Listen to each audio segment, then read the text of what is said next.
Welcome listeners. आज का topic है कोर्स MPHO 012 एडमिनिस्ट्रेटिव थियरी का यूनिट 9 और इसमें हम बात करने वाले हैं हर्बर्ट साइमन के रेवोल्यूशनरी आइडियाज के बारे में।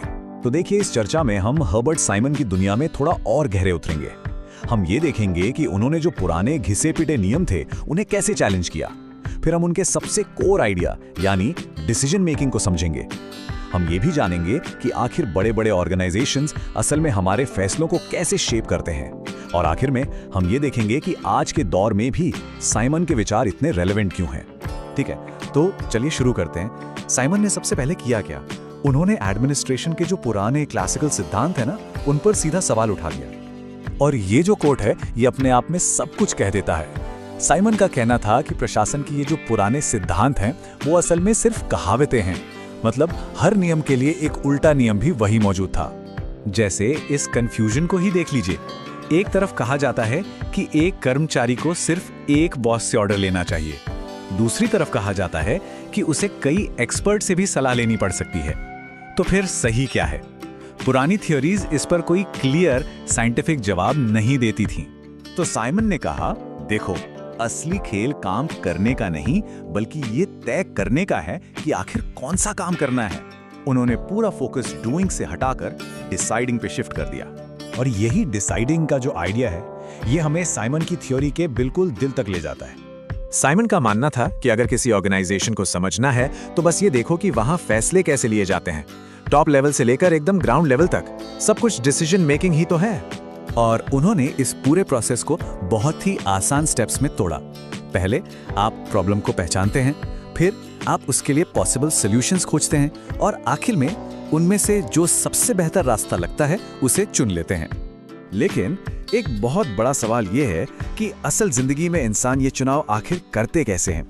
यहीं पर साइमन ने उस पुराने ख्याल को चैलेंज किया जो ये मानता था कि इंसान हमेशा 100% लॉजिकल और रैशनल फैसले लेता है।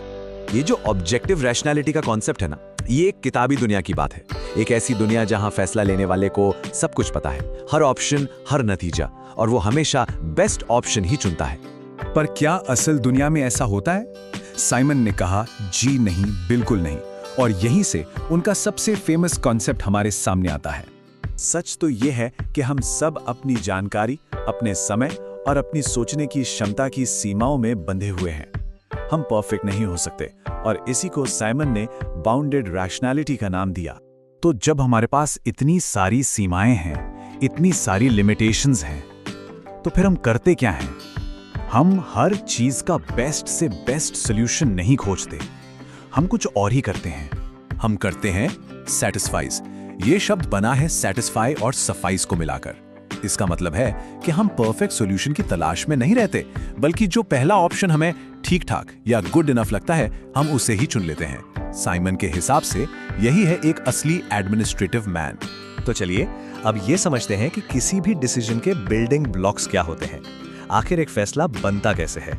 साइमन के अनुसार हर फैसले में दो चीजें होती हैं।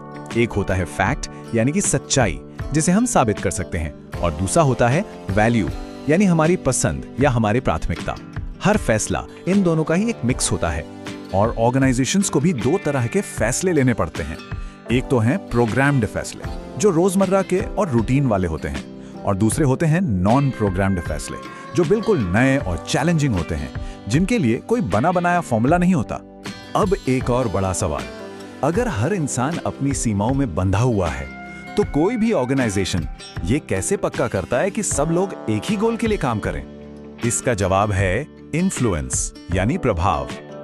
ऑर्गेनाइजेशंस सीधे सीधे कमांड देने के बजाय एक ऐसा माहौल बनाते हैं जो एम्प्लॉइज के फैसलों पर असर डालता है, और साइमन ने इसके कुछ की तरीके भी बताए हैं। तो इन सभी तरीकों से अथॉरिटी से लॉयल्टी जगाकर, अच्छी ट्रेनिंग देकर ऑर्गेनाइजेशन धीरे धीरे आपकी पर्सनल चॉइस को एक ऑर्गेनाइजेशनल चॉइस में बदल देता है। आप फिर मैं की तरह नहीं सोचते बल्कि हम की तरह सोचने लगते हैं। तो आखिर में ये सवाल उठता है कि हर्बर्ट साइमन हमें देकर क्या गए? उनकी सबसे बड़ी देन क्या है? आपको पता है, साइमन बहुत दूर की सोचते थे। उन्होंने टेक्नोलॉजी के आने से बहुत पहले ही ये समझ लिया था कि भविष्य में इंफॉर्मेशन को मैनेज करना उतना ही जरूरी हो जाएगा जितना लोगों को मैनेज करना। और जैसा हर बड़े आइडिया के साथ होता है, साइमन के काम की बहुत तारीफ भी हुई और आलोचना भी। लोगों ने उनके साइंटिफिक अप्रोच को बहुत सराहा, लेकिन कुछ का ये भी मानना था कि उन्होंने सोशल और कल्चरल फैक्टर्स को थोड़ा नजरअंदाज कर दिया। तो इस सवाल पर जरूर सोचेगा। Thank you for watching. Next unit will be discussed in next video. If you like to attend the quiz, see the description. Please do like, subscribe and share.